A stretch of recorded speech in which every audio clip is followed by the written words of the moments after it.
এরে যুবক আল্লাহর গোলাম, কয়দিন আর দুনিয়াতে বাঁচবা? তোমার মতো যুবক এই হাতে কত কবরে রাখলাম, করোনায় কত যুবক চলে গেল। এমন একটা দিন নাই যে যুবকের লাশের খবর নাই। ঘুমের বিছানায় যুবকের লাশ, পানির মধ্যে যুবকের লাশ, ঘুমের ভেতরে যুবকের লাশ, ওই গাড়ির নিচে যুবকের লাশ। কয়দিন আর বাঁচবি রে যুবক?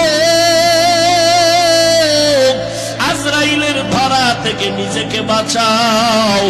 আজকে আমি বক্তা, তুমি শ্রোতা। আজকে তুমি ডাক্তার, আমি রোগী। আমি ইমাম, তুমি মুক্তাদি। কিন্তু মরণের ডাক যেদিন আসবে রে যুবক, আজকে আমার জন্য কত স্লোগান, কত চেয়ার, কত সম্মান, কিন্তু মরণ যেদিন হবে